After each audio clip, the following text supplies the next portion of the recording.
여러분 안녕하십니까? 문재인 정부의 첫 450일이 다가오고 있습니다. 그동안 적폐청산 등 성과 있는 정책도 있었지만 고용 창출과 실업 대책에 대한 성적표는 매우 초라합니다. 현 정부는 일자리 정부를 표방하고 출범했습니다. 그러나 취업자 증가폭은 제자리 걸음도 하지 못해서 뒷걸음질 치고 있고 결과는 의도와 정반대로 나타나고 있습니다. 문재인 정부는 출범하자마자 본 예산에 더해서 17조 원의 추경 예산과 일자리 안정 자금을 투입했지만 일자리 증가는 오히려 줄어들고 있는 것입니다. 소득주도 성장 정책을 천명하면서 시작한 일자리 정부의 정책들은 시장과 기업이 일자리를 만든다는 기존의 경제 이론을 낡은 시대의 사고방식이라고 배척하였습니다. 결과는 공공부문의 취업을 위주로 예산을 투입하여 만드는 일자리, 즉 세금 일자리뿐입니다. 거기에다 최저임금 과속과 근로시간 단축을 무리하게 추진하면서 자영업자와 중소기업을 울리고 다시 애꿎은 세금을 축내고 있습니다. 아마도 이렇게 쌓이는 재정 적자는 한국은행의 통한증권 발행으로 메꾸게 될 것이고 결국 통화량 증가로 이어져서 인플레이션 조짐이 나타날 수도 있습니다. 정부 일각에서도 소득주도 성장 정책의 심각성을 인식하기 시작한 것으로 보이지만 전체 기조는 여전히 변하지 않고 있습니다. BBS 화쟁토론, 오늘은 실업 문제의 원인과 대책을 주제로 전문가분들 모시고 토론해 보도록 하겠습니다.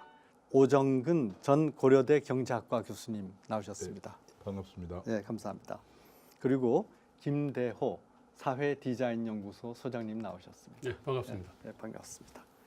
먼저 현재 실업 문제 심각하다고 그러는데 그 정도가 어느 정도고 현 정부가 들어서고 나서 역시 아까 모두에 말씀드렸습니다마는 일자리 정부를 표방하고 나섰는데 실제로 효과는 어떻게 나타났는지 우리 오정근 그렇습니다. 교수님. 현재 네. 문재인 정부가 출범하면서 내세운 슬로건이 일자리 정부였습니다.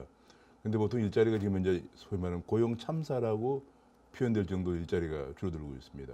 우리가 월 평균 일자리 증가 수가 보통 30에서 40만 명 정도 증가합니다. 네. 그렇게 증가해도 사실은 이게 전년 동기이기 때문에 결과적으로 연간 한 40만 명 내외 증가를 한다는 의미인데 예. 그렇게 해도 우리가 연간 대졸자만 해도 50만 명, 50에서 55만 명이 나오기 때문에 흡수가 다 안 되면서 청년 실업자가 증가하고 있는 상황인데 아까 말씀하신 것처럼 소득주도 성장이라든지 혹은 큰 정부 정책 이런 걸 추진하는 바람에 금년에 들어서 예. 지난 5개월간 2월 달부터 6월 달까지 5개월 동안 일자리 증가 수가 10만 개대로 줄어들었습니다. 예. 지난 5월 달에는 7만 개까지 떨어지고 이것이 개선될 여지가 안 보이면서 급기야 정부에서도 연초에는 금년에 32만 개 정도 일자리가 증가할 것으로 전망을 했지만은 며칠 전에 발표한 정부의 하반기 경제운용대책에서 18만 개로 줄였습니다. 제가 보기에는 그 18만 개 달성도 거의 힘들다는 생각이거든요. 왜냐하면 지금 지난 5개월 동안 거의 10만 개 정도 일자리밖에 증가하지 않았기 때문에 하반기에 여러 경제 악화 요인을 생각하면은 뭐 10만 개 내외로 그칠 가능성이 있기 때문에 지금 현재 연간 대졸자만 한 55만 명 나오고 또 고졸자도 있기 때문에 그야말로 지금 청년들이 갈 데가 없어서 현재 15세부터 29세까지 약 450만 명인데 실제로 구직을 단념하고 있는 청년들, 그다음 취업 준비 중인 청년들 이런 걸 다 또 그냥 또 아무것도 안 하고 또 쉬는 청년들도 있어요. 그런 걸 다 포함하면은 약 150만 명 정도가 일자리가 없는 상황이고요.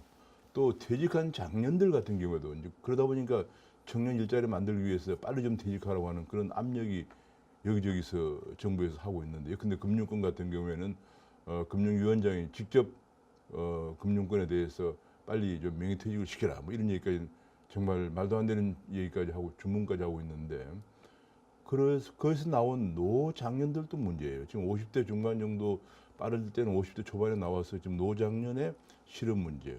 예. 또 지금 굉장히 심각해요. 지금 현재 뭐 거의 고용 참사라고 표현을 할 정도다 이렇게 볼 수 있습니다. 예. 근데 이렇게 일자리 정부를 표방하고 국가 재정도 엄청나게 투입을 했는데요. 그런데 그 효과가 반대로 나타나고 있다는 것은 좀 심각한 문제 아닙니까? 김대호 소장님 어떻게 생각하세요? 참 신기하게도 이 정부는 이 고용 일자리를 늘리겠다고 하면서 일자리를 줄이는 정책을 아주 일관되고 강하게 이렇게 하는 것 같아요. 그런데 최저임금이 16.5%가 올랐습니다. 재작년에. 그리고 이번에 10.9%가 올랐지 않습니까? 문제는 우리가 최저임금이 2015년에 우리가 5,580원이었어요. 그때 이제 중위임금 대비 49%가량 됐습니다. 그 당시 미국은 36%, 일본이 한 40% 정도 수준이었고요. 독일이 그때 한 49% 수준이었습니다. 중위임금이라 그러면 임금 근로자들을 이렇게 쭉 줄 세워서 딱 50번째. 네, 그렇죠. 그게 100명이면 중위임금이죠. 50번째. 네, 그것을 가지고 이제 따지는 겁니다. 네. 왜 중위임금을 갖고 따지느냐 하면은 최저임금이라는 게 이게 저소득 근로자의 임금을 올려주는 수단인 측면도 있지만 기본적으로 이게 영업과 폐업을 가르는 선이잖아요. 취업과 실업을 가르는 선이거든요. 국내 영업과 해외 이전을 가르는 선입니다. 이거를 갖다가 2015년에 49%에 도달한 상태에서 이것을 6,030원으로 올리고 6,470원에서 올렸어요. 그리고 나서 7,530원으로 껑충 올리고 또 8,350원으로 또 껑충 올렸어요. 자, 그리 되면은 올라가는 사람이 왜 없겠어요? 있을 겁니다. 그러나 이건 영업과 폐업을 가르는 선이에요. 당연히 폐업자 늘어나겠죠. 그 다음에 해외 이전 늘어납니다. 실업자 늘어날 수밖에 없습니다. 이를테면은 이제 최저임금 정책 하나만 갖고도 이렇게 이 고용을 줄이는 어떤 정책들을 갖다가 폈으니까 어떻게 보면은 일자리가 줄어드는 게 당연한 겁니다. 그런데 아까 그 오 교수님께서 일자리 참사 내지는 많이 줄었다 이렇게 말씀을 하셨는데 맞습니다. 그런데 그 내용을 좀 더 뜯어봐야 됩니다. 양적으로는 평소 이 전년 대비해 가지고 근데 작년 같은 경우는 한 30만 정도 늘어나다가 이번에는 지금은 이제 한 10만 수준으로 3분의 1 정도로 떨어졌단 말입니다.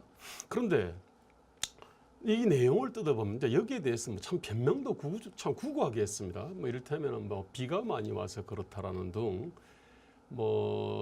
최저임금 문제를 얘기하면 카드 수수료가 문제라는 가맹점이 갑질이 문제라는 등 이러저러한 변명을 했는데 어쨌든 3분의 1이 줄었다 그랬는데 이 내용을 뜯어보면요. 늘어난 쪽이 어디냐면은 보건업 및 사회복지 서비스업요. 이거 국민 건강보험 즉 세금이나 마찬가지인데 국민 건강보험에 의존하는 일자리입니다. 이쪽에서 한 10몇만 개가 늘었어요. 그 다음에 공공행정, 국방 및 사회보장 행정이라고 있습니다. 이쪽에서 한 8, 9만 늘었어요. 이거는 완전히 세금 소득자입니다. 이게 이를테면 여기서 이렇게 합쳐서 한 20만 명이 늘었어요. 그 다음에 내용을 뜯어보면은 휴직자도 보면은 일자리 취업자로 분류됩니다. 휴직자들하고 1 내지 17시간 근로자들요. 이게 이제 쭉 늘어나고 있습니다. 이 사람들을 갖다가 합쳐가지고 10만 명이 늘었다는 겁니다. 네, 그럼 민간 부분 쪽에서는 사실은 마이너스라는 얘기거든요. 네. 지금 그나마 3분의 1 있지 않습니까? 30만 명에서 10만 명으로 줄어든 거는 엄청난 재정을 쏟아 부어가지고 겨우 이렇게 막아낸 게 이 정도 수준인 겁니다. 그러니까 그렇습니다. 내용질적으로는 훨씬 심각하다고 봐야 됩니다. 보충 설명을 드리면은 이게 지금 현재 최저임금을 적용받는 사람들은 대개 취업과 실업의 마지노선에 있는 분들이거든요. 그러니까 한마디로 어려운 사람들이 더 피해를 보는 거죠. 그래서 금년 들어서 그런 분들이 많이 종사하는 도소매, 음식점, 숙박업 쪽에서 약 46만 개 일자리가 없어졌고요. 그렇게요. 그다음에 또 이제 지난 3개월 동안은 그나마 증가해 왔던 제조업에서도 25만 개 일자리가 없어졌거든요. 또 최근에는 강도 높은 정부의 건설 규제 대책 때문에 건설업에서 지금 현재 200만 명, 또 중개업에서 50만 명 정도 250만 개 주로 임시직이죠. 일용직 이런 분들이 종사하는 쪽에서 약 4, 50만 개 일자리가 또 없어요. 그래서 합하면은 지금 취약계층에 있는 분들이 약 100만 개 정도 일자리가 금년에 없어져서 이분들의 정말 놀라운 통계가 최근에 통계청 가계동향 조사에서 나왔는데 우리 약 2천만 명 정도의 가구 중에서 하위 20%면 약 400만 가구죠. 400만 가구의 57%가 일자리가 없다는 통계가 나왔습니다. 그래서 그 400만 가구의 월 평균 소득이 47만 원밖에 안 된다는 얘기예요.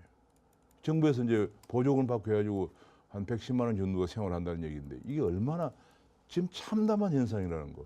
서민 정부를 내세우고 일자리 정부를 내세운 정책의 결과 하위 20%에 57%가 일자리가 없고 평균 수입이 47만 원밖에 안 된다는 이 참담한 현실을 정부가 정말로 진지하게 성찰을 하고 정책 전환을 대책 정도가 아니고 정책 전환을 서두르지 않으면은 더 참담한 일들이 발생할 가능성이 있다는 생각을 합니다. 예, 우리가 1998년으로 되돌아가면은 김대중 정부 첫 해입니다. 네. 그때 김대중 정부는 생산적 복지의 네. 기치를 내걸고 과감하게 노동시장 유연화를 네. 선택했고 지금 현재 나오는 이 비정규직 개념도 그때 생긴 것입니다.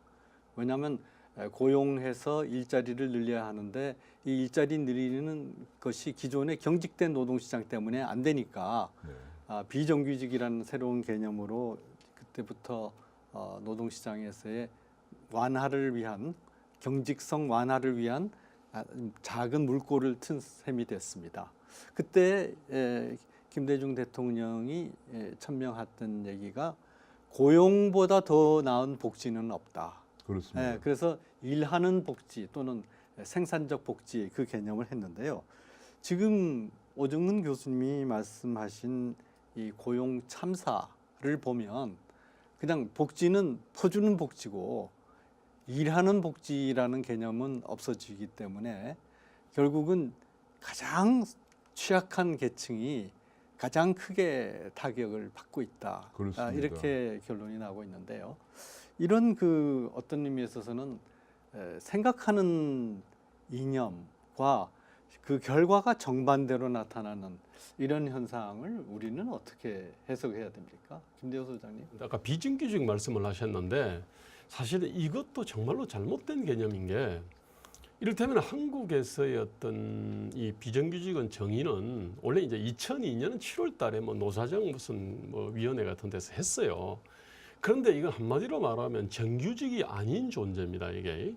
그럼 정규직을 알면은 비정규직을 자동으로 알 수 있어요. 이 그림자거든요. 그럼 정규직이 뭔데?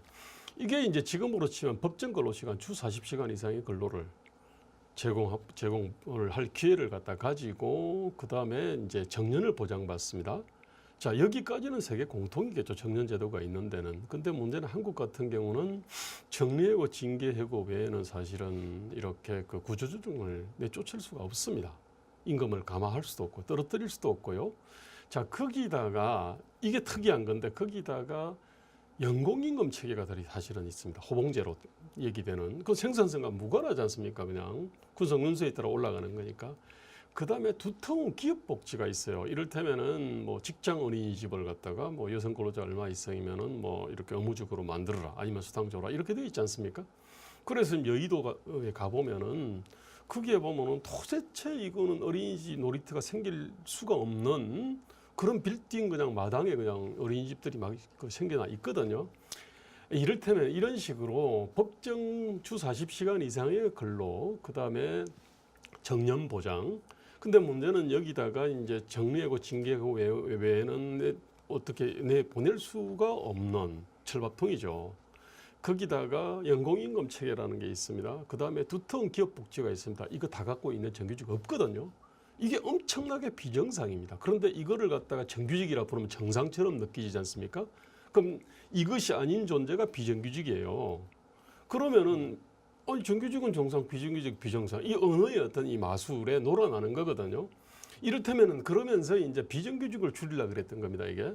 그런데 인간의 그 수명을 제외하고는 모든 것의 수명이 짧아지면서 이제 변화부침이 심한 게 이게 세계와 지식 정보와 어떤 그 사회인데 그런 상태에서 이렇게 뭐 기간제라든지 특수고용직이라든지 뭐 시간제라든지 이 자체를 갖다 악으로 보니까 이게 도대체 그러면서 한번 채용하면은 그냥 정년까지 보장하고 연공임금도 올려주고 기업복지 줘야 되고 이렇게 딱 그 고용 패러다임을 이렇게 잡으니까 일자리가 늘어날 수 없거든요. 저는 이 점에서는 외국은 이런 게 없어요. 그렇기 때문에 어떻게 보면은 정규직이 정상이 되는 겁니다, 이게. 그런데 우리는 그렇지 않거든요. 그런데 저는 한국적 특수성을 모르는 학자와 관료와 정치인들로 인해 가지고 이게 비정상을 정상으로 보고 어떻게 보면 정상을 갖다 비정상으로 보고 뭐 이런 어떤 사태가 생겨가지고 이렇게 문제들이 의도와 다른 결과를 나타낸다고 생각을 합니다. 우리 김대호 소장님이 지금 정리하신 거는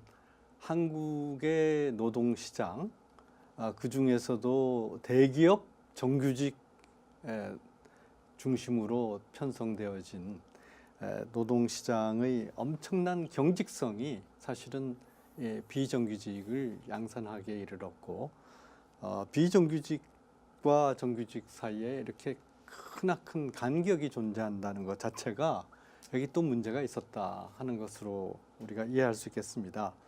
근데 지금 전체적으로 소득주도 경제 성장이라고 하면서 이거는 주로 공공부문의 일자리를 만드는 것을 의미했고요. 그래서 정부가 정부의 재정을 투입해 가지고 만드는 일자리, 다른 한편으로는 이제 세금 일자리가 있겠고, 또 한편으로는 아까 오정근 교수님 참 그 말씀을 잘하셨는데, 지금 청년 실업도 문제이고 또 청년 실업 대책으로 나온 것이 기존에 종사하고 있는 이 중장년층의 일자리를 무리하게 명예퇴직으로 내보내는데, 그 명예퇴직으로 나온 사람들이 당장 그 이후에 100세 시대에 50세 전반에 나와가지고 나머지 45년 동안 할 일이 없으니까 그때 이제 손쉽게 하는 것이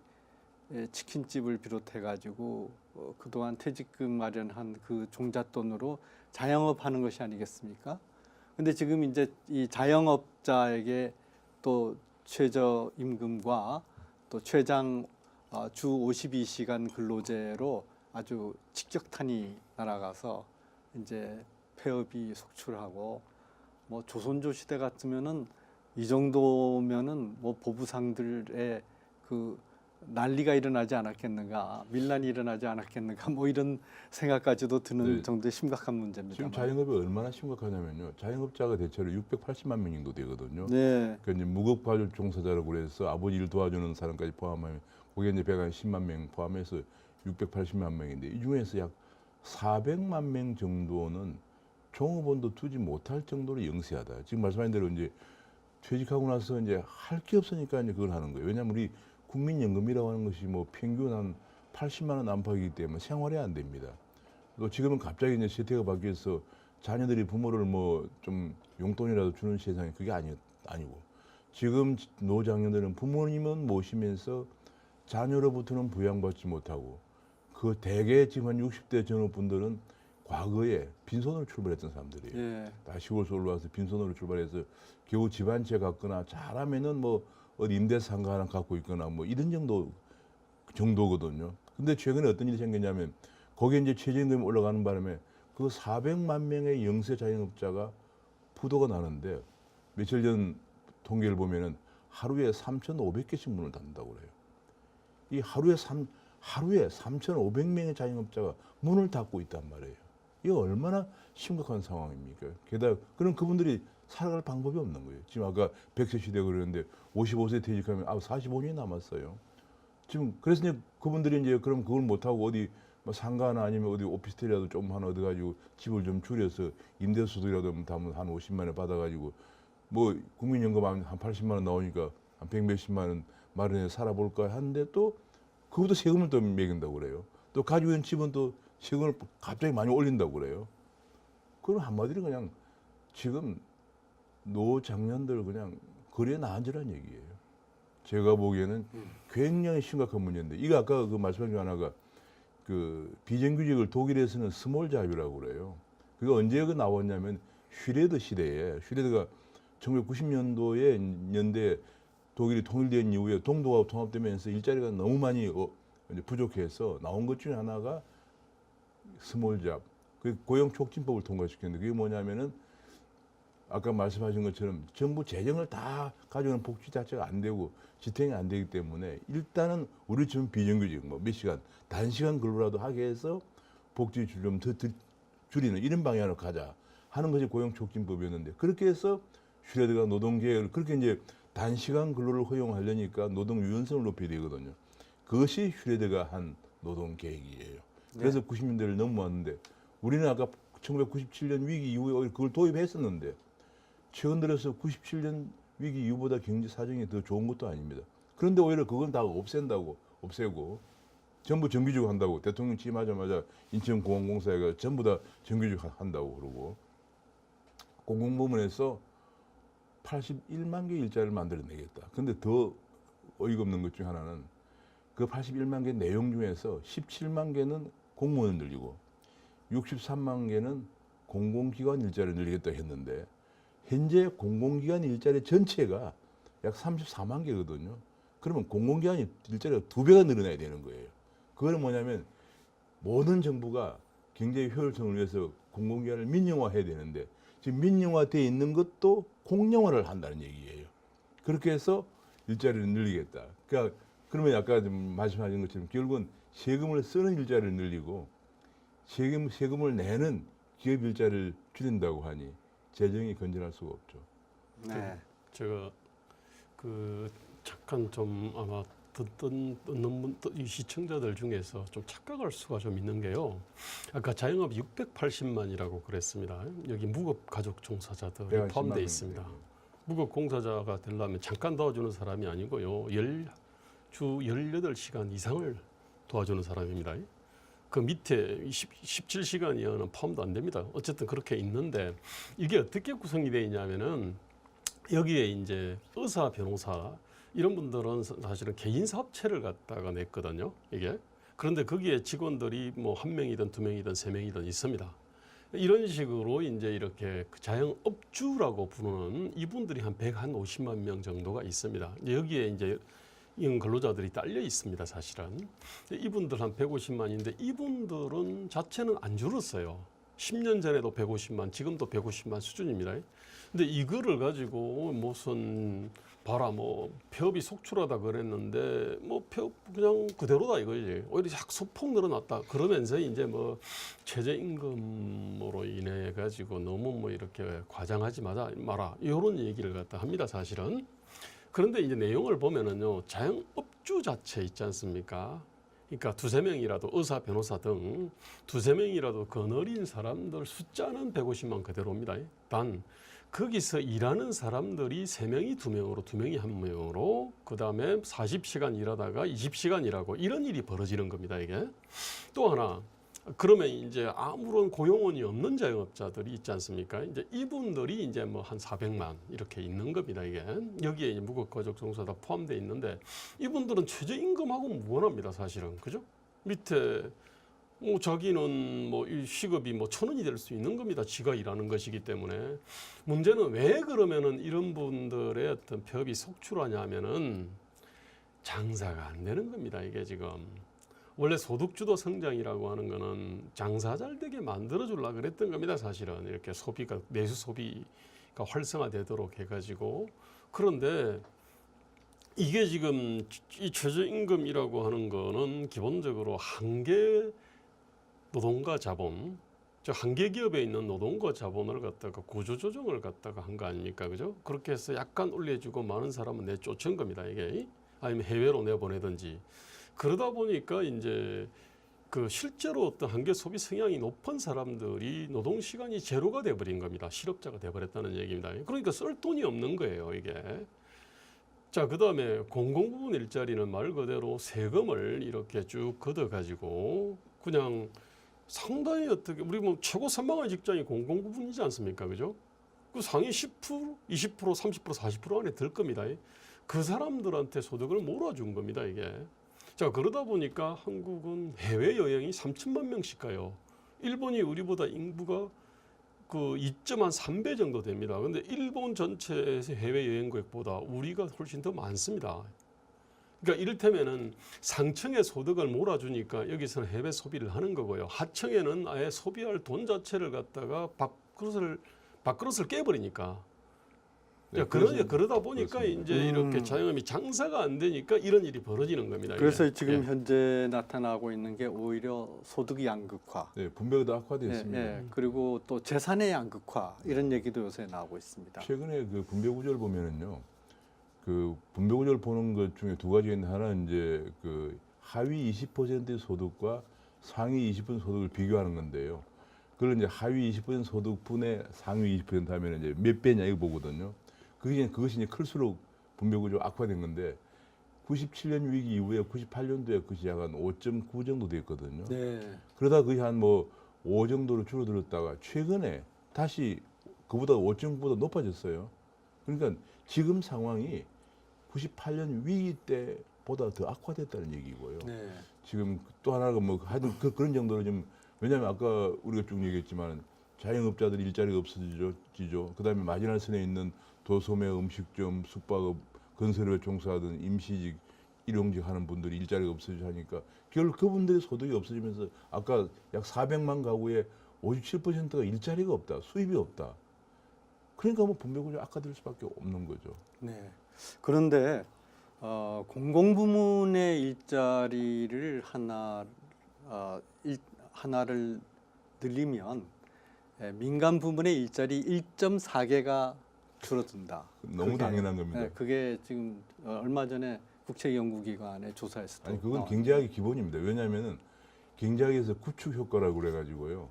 만약 국민의 세금을 1억 원을 거두어서 재정에 1억 원을 투입하면은 일자리가 얼마 생기느냐 그거거든요. 그렇죠. 근데 네. 그것이 전부가 다 1억 원이 안 된다는 거예요. 예. 민간분의 세금을 1억 원을 거둬가지고 공공부문에 1억 원을 투자하면 일자리가 1억 원치만큼 안 생긴다는 게 구축효과거든요. 그러면 예. 왜냐하면 왜 그러냐면 결과적으로 지금 가장 그것도 공공부문이 세 가지인데 하나는 공공 투자하는 거 그거는 그래도 0.78 정도는 돼요. 그다음에 중간에 뭐냐면 이제 정부가 좀 소비하는 거 그것도 0.45는 돼요. 학자들 분석이. 근데 이전 지출이라고 그래서 퍼주는 거 있잖아요. 예. 이거는 거의 제로예요. 근데 네. 우리나라 지금 현재 세금 걷어서 나눠주는 게 거의 이전 지출이 많거든요. 지금 최근에는 SOC도 확 줄여버렸어요. 그러니까 투자는 확 줄여버렸기 때문에 결과적으로 뭐냐면 제가 보기에는 정부의 세금을 내년에 뭐 460조 정도 예산을 팽창 예산을 한다고 그러는데 돈을 거두면은 결과적으로 민간 부분은 돈을 거두어서 일자리가 안 생기는 정부 부분에 쓰기 때문에 전체적으로 일자리가 줄어드는 거예요. 네. 그리고 세금은 올려야 되니까 기업들은 해외로 탈출하게 되죠. 네. 정부에서는 기본적으로 민간이 하는 일을 정부에서 하면은 계산상으로는 훨씬 더 효율적입니다. 왜냐하면 우선 건물만 하더라도 정부 기존의 건물을 사용하고 사람도 특별히 더 채용하기보다는 기존에 일하는 사람들을 일하게 하고 하면은 일단 나타난 채산은 더 효율적으로 나타나는데 결국은 그 운영하는 과정에서 훨씬 더 많은 국민의 세금이 들어가게 되니까 민간에서 하는 것보다 일자리는 줄어들고 효율성은 떨어지면서 비용은 더 증가하는 그렇죠. 그런 것이 대표적인 공공부문 일자리인데 정부에서 일하는 사람은 중앙정부든 지방자치단체든 쉽게 그런 유혹에 빠지기가 쉽습니다. 왜냐하면 앞에서 말씀드린 아주 간단한 이미 있는 건물에 이미 고용된 사람이 일을 하니까 이게 효율적이다라는 생각이 들지만 실질적으로는 그 부작용이 만만치 않다는 겁니다.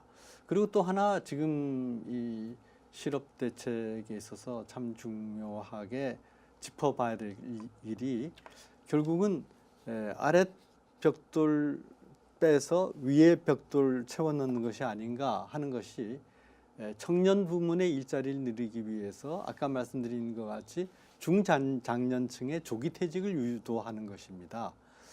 이거는 다시 말하자면은 중장년층이 나가게 되면 결국은 자영업으로 나가게 되는데 자영업이라고 하는 것은 스스로 자기가 일하는 일자리를 만든다는 거죠. 그러면 그 일자리가 지속 가능한 일자리면 좋은데 우리나라와 같은 현상에서는 그 자영업이 제대로 설 자리가 마련되지 않으니까 결국은 노후를 보장받을 퇴직금을 다 밀어놓고 아무런 노후 대책 없는 빈털터리가 된다는 겁니다.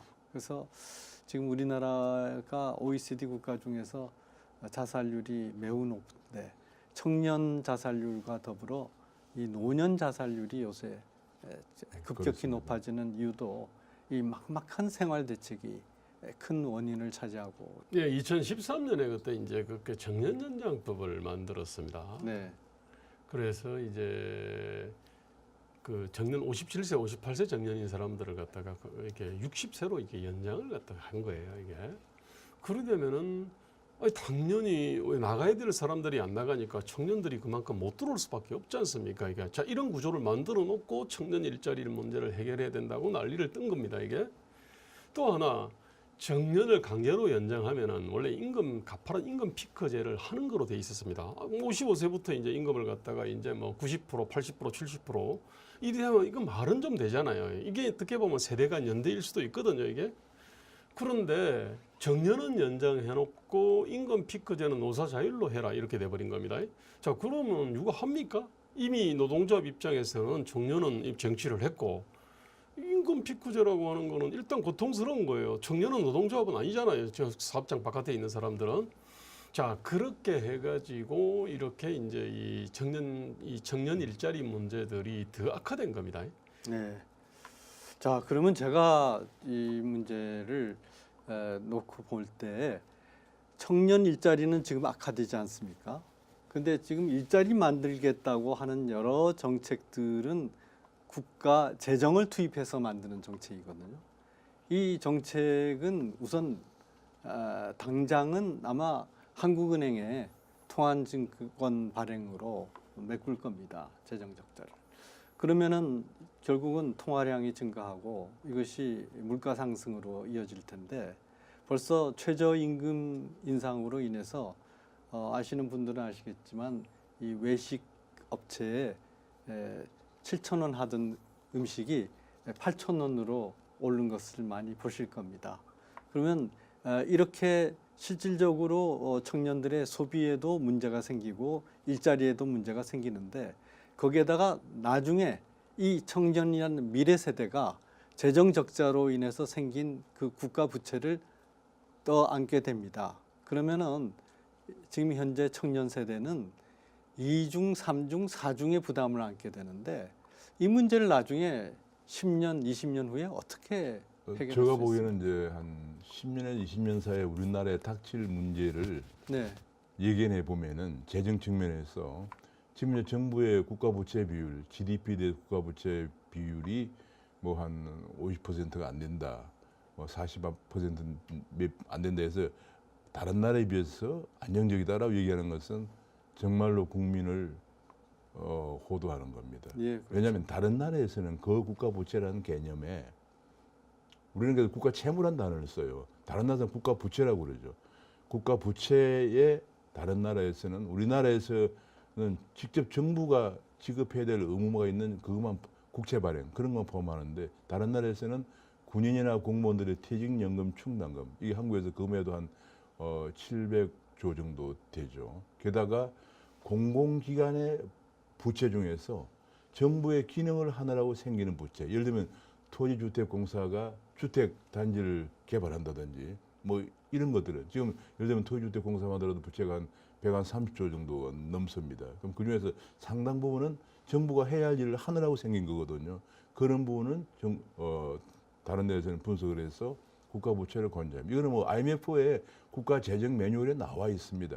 제가 그거를 이제 IMF 국가 재정 매뉴얼을 가지고 계산을 해보니까 미국이나 유럽의 국제 기준으로 국가 부채 비율을 계산하면 이미 벌써 110% 수준에 도달하고 있어요. 그러면 어떤 문제 생기느냐? 전 세계적으로 이것이 100%가 넘으면은 재정 위기를 간주해서 미국은 100%가 넘으면 상하 양원의 허락을 받아야 지출 예산이 통과됩니다. 그런 상황이고요. 유럽은 전부 다 재정 준칙이라고 그래서 그 엄격히 컨트롤을 합니다. 우리는 자꾸 이제 이것이 40%라고 그래가지고 계속 이것만 지금 늘리려고 해요. 그러면 아까 말씀하신 대로 그 늘리는 방법은 국채를 발행하거든요. 예. 자꾸 채우면 국채는 누가 인수하느냐? 한국은행이 인수를 해서 그냥 돈만 찍어내죠. 그러면 어찌 되느냐? 제가 한 10년에서 20년 사이에 다가올 미래를 생각해 보면은 첫 번째로 국민연금이 고갈됩니다. 연금이 그나마 지금 7, 80만 원 받는 것도 못 받게 고갈돼요. 지금 국민연금 쓰려고 좀 난리예요. 왜냐면 그 돈 싼 돈 좀 쓰려고 난립니다. 그 고갈이 아마 앞당겨질 거예요. 그다음에 두 번째로는 고용보험기금이 없어집니다. 네. 기금이 지금 그거는 2, 3년 내에 고갈될 것이라는 것이 국회 예산정책처의 분석에 나와 있습니다. 지금 없어요. 일자리 안정기금 3조 원 낸다. 3조 어디서 나오느냐? 실업급여를 줘야 하는 고용보험기금에서 나와요. 그다음에 지금 집을 많이 짓고 있잖아요. 청년 뭐 신혼주택보다 그거 도시주택기금에서 나오는데 그 도시주택기금이 뭐냐? 기금이라는 것이 우리 국민들이 주택 청약을 받기 위해서 들어오는 예금이에요. 예, 그렇죠. 주택 청약. 그러니까 네. 이것도 지금 제가 수년 내에 고갈될 거란 얘기는 그러면 이미 들어놓은 청약 예금 들은 사람 어떻게 할 거냐는 얘기예요. 좀 그런 문제. 게다가 또 한 가지 더 큰 문제는 수년 내에 고갈될 것 중에 하나가 장기 요양보험기금입니다. 그건 이제 부모님들이 병석에 놓거나 그러면 부양이 안 되니까 요양원에 보내거나 요양병원에 보내는 거거든요. 그 돈이 없어요. 그러면 자 우리 게다가 재정도 악화되기 때문에 더 이상 지금 청년들에게 정부 재정으로 실업기금이라든지 여러 가지 사회보장을 해주지 못합니다. 그러면 어떤 일이 생길까? 성장률은 지금 2.1 몇 %인데 앞으로 5년, 10년 뒤에는 1%로 떨어져요. 연간 1%는 연간 일자리가 약 7만 개, 6만 개밖에 만들어지지 않는 상황입니다. 자, 그런 일이 다가오면은 첫 번째 어떤 일이 발생할까? 일자리는 없는데 연금도 못 받아, 사회보장도 혜택도 못 받아, 실업급여가 나올 데가 없어요. 그다음에 부모님들은 병석에 누워 계시는데 요양병원에 보낼 돈이 없어요. 왜냐하면 요양병원이 다 문을 닫죠. 정부에서 재정 지원을 안 해주니까. 어마어마한 문제가 기다리고 있습니다. 이것이 바로 2011년에 일어났던 그리스 사태입니다. 그리스에서 그 당시에 병원이 다 의사들이 월급을 받지 못하니까 다 외국으로 나가고 약국도 의료보험이 안 되니까 약국도 문을 닫고 아파도 갈 데가 없는 일이 벌어진 것이 그리스거든요. 그래서 네. 정말로 제가 10년, 20년 뒤에 우리 청년들 어떻게 살아갈까 하는 문제를 경제학자로서 생각할 때마다 가슴이 답답하고 너무 걱정이 많이 됩니다. 제가 마지막으로 우리 김대우 소장님께 말씀드리겠는데 변양균 전 노무현 정부 시절에 정책실장이 한국 경제는 지금 슈페터주의가 절실하다. 다시 말하면 혁신 성장이 너무 모자란다 이렇게 얘기를 했는데 우리 고용의 문제와 결부시켜서 마지막으로 말씀해 주신다면 이 주장에 어떤 코멘트를 하시겠습니까? 그 변양균의 이제 경제 철학의 전환이라는 책에서 핵심 예. 메시지가 이제 슈페트주의를 말씀하셨지 않습니까? 예, 예. 케인즈주의에서 슈페트주의로. 그럼 슈페트주의 핵심은 창조적 결합과 파괴가 용이한 시스템을 만든다 이런 거였습니다. 그렇습니다. 그러면서 이제 그 노동의 자유, 뭐 토지의 자유 이런 이제 그런 말씀하셨잖아요. 즉 생산 요소의 어떤 창조적 결합과 파괴를 하려고 하면은 당연히 지금 현재 어떤 노동 시장이라고 하는 거는 한 번 채용을 하면 정년까지 보장해야 된다. 이 컨셉이에요. 공공 부분은 그 부분을 갖다가 가장 확실하게 보장하는 겁니다. 이 창조적 결합과 파괴가 가장 안 되는 곳이 공공 부분입니다. 근데 이것을 더 늘리겠다 이런 겁니다. 그러면서 비정규직을 또 이 정부는 제로화하겠다라고 하는 겁니다. 창조적 결합과 파괴에 완전히 역행하는 겁니다, 사실. 자, 그렇기 때문에 그 변양균 그 실장님이 그 경제 철학의 전환에서 하신 얘기는 경제를 아는 사람들의 보편 상식입니다. 그냥 글로벌 스탠다드입니다. 근데 거기에 완전히 정면 역행을 하는 게 지금 현재 이 정부의 정책이라서 아마 우리 그 변양균 실장님이 아마 황당해 하실지 않을까 이렇게 생각하고요.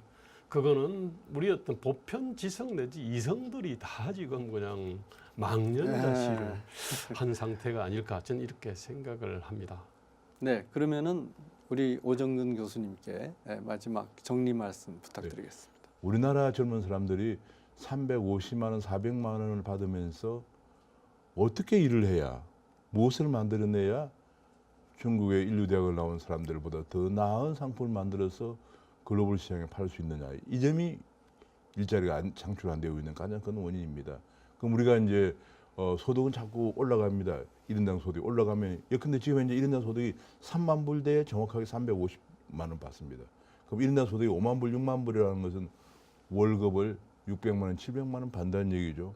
그리고 어떻게 글로벌 경쟁력을 유지할 수 있을까 하는 점을 고민해야 되고요. 그 중요한 화두 중에 하나는 그 문제에 관해서 서비스업을 고부가가치하는 것입니다. 네. 금융, 의료 뭐 등등. 근데 우리는 서비스업 발전 기본법을 지금 통과시키지 않고 있거든요. 그런 것 때문에 국민들은 지금 임금을 더 받아야 되는데 양질 일자리를 창출 안 되는 이유가 그거고, 또 제조업 같은 경우는 작년에 437억 달러, 사상 처음으로 400억 달러가 외국 투자가 넘었습니다. 45조 원. 이것이 얼마나 큰 돈이냐면은 우리나라 1년에 설비 투자가 약 150조 정도인데 3분의 1이 해외로 나갔다는 얘기예요. 국내가 너무 경쟁력이 없기 때문에 지금 이 부분에 관해서 굉장히 심각하게 왜 기업들이 국내 투자를 안 하고 45조 정도를 해외 투자를 하는가를 깊이 성찰해 봐야 되고, 또 임금이 올라갈수록 고부가가치 서비스산업이 발전되지 않으면 안 된다는 인식을 절실하게 해줘야만이 청년들이 일자리를 챙길 수가 있다 하는 걸 제가 말씀드리고 싶습니다. 네, 지금 그 우리나라에서 그 의료산업발전기본법인가요? 그리고 저 의료 민영화 내지는 의료 법인화를 추구하는 서비스산업발전기본법이 아울러 통과가 안 되고 있는데, 정말 CNN에서 보면은 태국이야말로 아시아에서 종합적인 의료 체계가 제일 잘 갖춰진 나라다라고 연일 선전을 하고 있는데, 우리나라처럼 의과대학 진출하는 학생들의 수준이 아마 세계에서 가장 높은 이런 나라에서 의료산업 발전을 위한 기본적인 법 체계가 이루어지지 않고 있다는 건 너무 답답한 얘기입니다. 김대우 소장님, 마무리 말씀. 참 우리나라는 해고가 살인인 직장이 있습니다. 네. 다른 나라에 이런 거 없습니다. 해고는 전직의 계기일 뿐이에요. 그런데 우리는 해고가 살인인 직장이 있고 해고가 일상인 직장이 있습니다. 다 이게 동전의 양면입니다. 하나를 없애면 하나가 없어집니다. 이게. 지금 이제 요 문제를 해결을 하지 못하니까 바깥에서는 이제 해고가 꿈이죠. 명태 수당이라도 챙길 수 있는 그런 해고. 일단 들어가야 되니까요. 그것이 꿈인 방대한 청년군이 있는 겁니다. 이게. 문제는 사실 명확합니다. 해고가 살인이라고 막 그냥 이렇게 고함을 지르는 이 계층의 어떤 이해와 요구가 우리 사회를 지배하고 있습니다. 이 숫자가 많지는 않습니다, 사실은. 근데 지금 이제 우리는 아주 역동적인 나라입니다. 아마 여기까지 말씀을 들으시면서 혹시 아마 시청자들께서는 야 빨리 이거 도대체 이게 가망이 없는 나라구나, 빨리 이민을 보내야 되나 뭐 이렇게 생각을 하실지 모르겠습니다만, 대한민국은 문제가 이렇게 명확하게 밝혀지면, 그리고 몇몇 사람들이 떠들기 시작하면은 이게 요온의 덜불처럼 퍼지는 거고요. 이것이 거대한 어떤 변화의 어떤 에너지로 이렇게 전환하는 나라입니다. 촛불혁명 했습니다. 그런데 아마 이번에는 LED 혁명을 할 수 있습니다. 이미 우리는 LED 시대, 촛불혁명 하니까 촛불 켜놓고 살던 시대의 어떤 철학으로 대한민국을 끌어나가는데, 저는 지금 LED를 들고 LED에 맞는 그러한 어떤 이 철학 가치를 가진 우리가 이제 거대한 어떤 이 대중의 어떤 움직임이 저는 조만간 형성될 거라 생각하고요. 그렇다면은 우리 사회는 다시 한번 또 도약의 계기를 저는 마련할 수 있다. 너무 절망하지 마시라. 희망은 있다. 이렇게 말씀드리고 싶습니다. 네. 지금까지 우리 사회의 실업 문제의 원인과 대책에 대해서 오정근 전 고려대학교 경제학과 교수님과 김대호 사회디자인연구소 소장님 모시고 토론을 했습니다. 러시아 출신이죠. 바실리 레온티프는 핵쇼 올린 정설이라고 하는 국제 무역이 어떻게 일어나고 있는가 하는 것에 대해서 경험적으로 조사를 했는데, 이 사람들은 노벨상까지 받은 핵쇼 올린의 정설을 부정하는 이른바 자본이 풍부한 미국이 세계에 수출하는 상품은 노동집약적인 상품이더라 하는 것으로 기존의 학설을 뒤집는 레온티프 역설, 레온티프 파라독스를 발표했습니다. 이 레온티프 교수가 제가 독일에서 공부할 때 러시아 경제에 대해서 강의하는 데 참가를 했는데요. 레온티프 교수는 경제 운영은 돛담배를 잘 만들어서 바람 부는 바다에 띄우는 것과 같다. 그런데 소비에트 경제에는 바람이 불지 않는다. 이렇게 결론을 지었습니다. 오늘 출연해 주신 두 분, 이 레온티프의 마지막 강의의 말씀을 우리나라 실업 대책과 관련해서 한번 곱씹어 보면서 다시 한번 참여해 주셔서 감사 말씀드립니다.